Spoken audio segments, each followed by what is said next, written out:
Time to move the car.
Hey everybody, today we're going to change the oil on the GT4 Beast.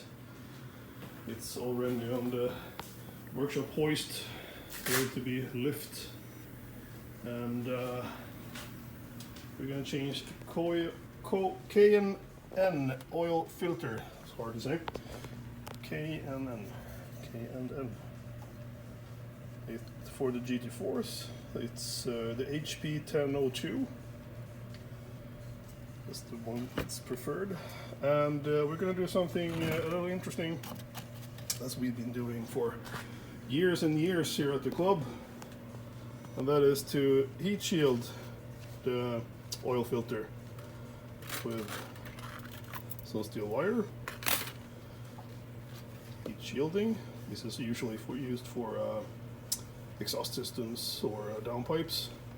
You can buy them in any car parts store in the world, and we're going to attach this around the filter, and we're going to do this before installing. I haven't done this for quite some time because I've been lazy, so I just put the normal one in as it should, as a standard, but today we're going to get it up a notch. So what you need to do here, which is a pain in the ass to change oil on the GT4 by the way, is to remove the cover section for the generator on this side, which gets in the way for reaching the oil filter. You don't need to remove the sensor here. You just have one cable you can just move around. Usually you also have a pipe going down here for ventilation into the generator. I've just been doing this all the time because I have an aftermarket cooler which is much bigger than the original one, which makes it impossible for the rubber tubing to go down here. And also after a couple of years I changed the downpipe at Heatshielded Motorsport, which is one of our sponsors, and now it's just impossible to put anything down here because it's too hot and the room needs to be ventilated. And in the future maybe there will be some additions to having an adapter for this stupid oil filter installation as is, because it's really hard to change that, and I'm going to show you with pictures step by step. So there we go, we removed the heat shielding for the generator and I just wanted to show you that even when you can get back in here, you should just have it handily tightened when you install oil filter on your car. But you have an extra fitment here you can use a tool on as well, which is great for these oil filters if they get stuck, you know, rust or whatever. But what we're going to do in this manner, we're going to put a lot of paper underneath here, because every time you remove this oil filter you dump a lot of oil right down on the block, which makes it just a fucking pain and a lot of mess. But anyway, put a lot of paper around it, like a collar sort of around here, and when you release this, you just release it a bit in the beginning just to relieve the pressure, and when you're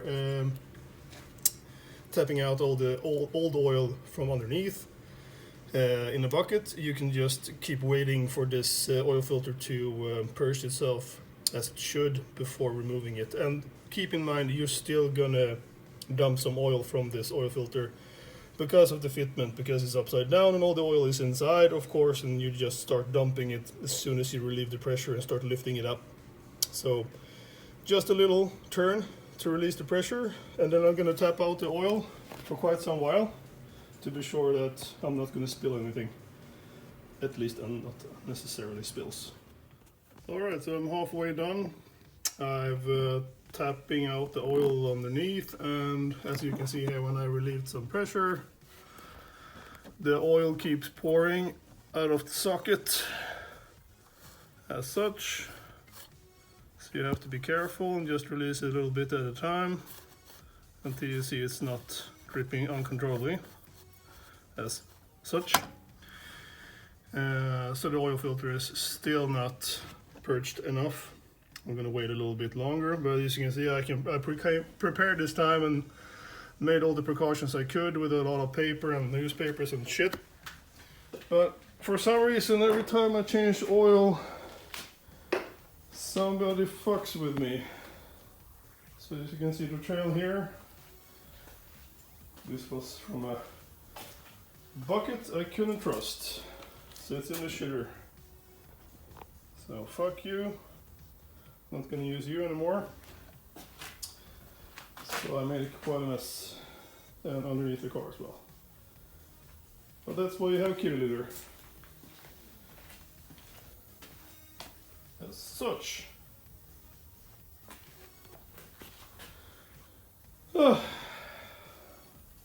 Always making a fucking mess when changing oil. Anywho, so that's the steps you have to take in order to change the oil on the GT4. Pain in the ass, as you can see.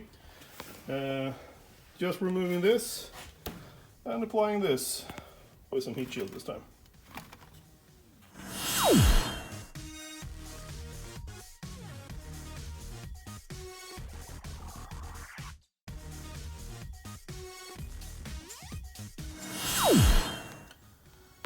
So the fitment is done.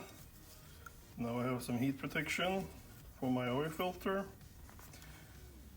Made a good fitment tightly as much as possible with just a minor tape of heat sealing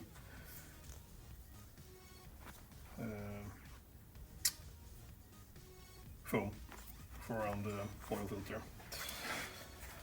So this is finished for installation. I will also put in a special kind of oil I've been using for my GT4 all this time. It's the Motul 8100 xClean, and I use 5V40 on this car.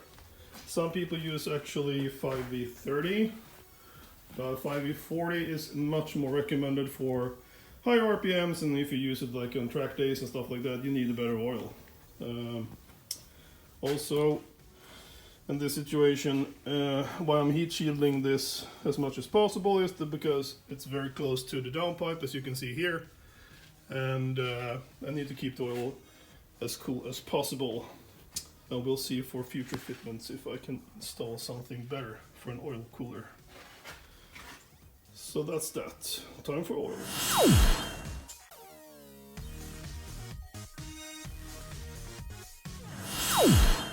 Alright, so the oil is in. I've been adding the new oil, and also I saw some dripping around the sealant, which the oil resides when you're tapping out everything, and I think one of the canisters are leaking inside the engine, but it doesn't matter because usually those kind of sealants, which are getting older for all those years installed, you can also use engine oil stop leak concentrate, because these actually work pretty good, especially on old cars. And I don't want to change all sealants and stuff like that all the time.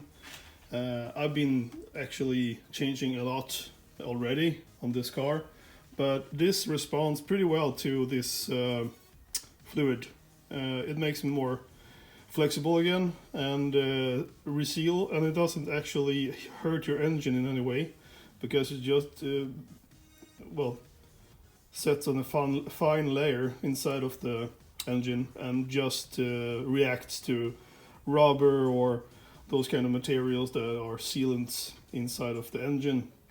So I will put one of these, as I usually do, in this specific car, because I know it has small leaks from time to time, and this usually solves it. Maybe two of them, depending on how much it's actually leaking, but now it's just, I saw one drop. So I'm just doing this for more of a preparation sort of thing before making a huge refurbish of changing sealants of this engine when I'm reaching 20,000 miles on this engine. Right now it's like 18,000. So putting this in with the new oil, and everything should work fine.